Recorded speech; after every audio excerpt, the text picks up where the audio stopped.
लद्दाख में भारत और चीन के बीच तनाव बढ़ता ही जा रहा है, जिसके चलते सोमवार देर रात पैंगोंग तसो झील पर LAC के पास भारत और चीन के सैनिकों में गोलीबारी की घटना हुई और चीन की सरकारी मीडिया ग्लोबल टाइम्स ने भारतीय सैनिकों पर ही पैंगोंग तसो के दक्षिणी किनारे पर फायरिंग करने का आरोप लगाया है।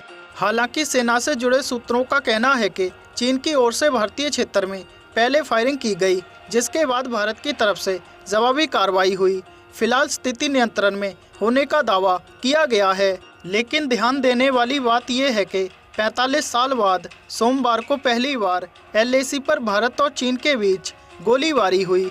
इससे पहले 1975 में गोलीबारी हुई थी। इसके बारे में चीनी पीपुल्स लिबरेशन आर्मी के वेस्टर्न थिएटर कमांड के प्रवक्ता कर्नल झांग शुइली की ओर से LAC पर ताज़ा हालात को लेकर बयान जारी कर दावा किया गया कि भारतीय सैनिकों की ओर से कथित उकसावे की कार्रवाई की गई, जिससे चीनी सैनिकों की ओर से जवाबी कार्रवाई हुई। ऐसे में देखा जाए तो जब गोलीबारी हुई है तो झड़प भी हुई होगी और कुछ न कुछ सैनिक दोनों तरफ से घायल भी हुए होंगे, लेकिन इसके बारे में अभी कोई जानकारी नहीं मिल पाई है। तो वहीं चीनी मीडिया के प्रवक्ता ने आरोप लगाया कि जब चीनी सेना की पेट्रोलिंग पार्टी भारतीय जवानों से बातचीत करने के लिए आगे बढ़ी तो उन्होंने जवाब में वार्निंग शॉट फायर किए। हालांकि अभी तक चीन के इस बयान पर भारत सरकार या भारतीय सेना की ओर से कोई आधिकारिक बयान नहीं दिया गया है, लेकिन सेना के सूत्रों ने पुष्टि की है कि वार्निंग शॉट्स फायर किए गए थे।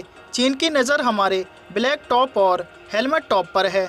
ऐसे में देखा जाए तो सीमा पर तैनात जवान तब से हाई अलर्ट पर हैं जब से चीन की ओर से इन दोनों चोटियों पर कब्जा करने की कोशिश की गई है।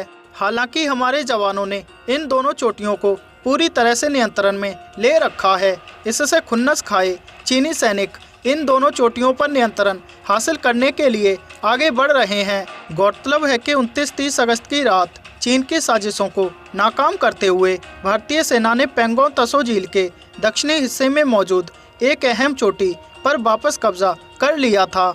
ये रणनीतिक रूप से काफ़ी अहम मानी जाती है। यहाँ से चीनी सैनिक कुछ मीटर की दूरी पर ही हैं। बताया जाता है कि 29-30 अगस्त की रात चीनी सैनिकों ने इस चोटी पर कब्जे की साजिश रची थी, लेकिन भारतीय सेना की स्पेशल ऑपरेशन बटालियन ने उन्हें तुरंत पीछे खदेड़ दिया था।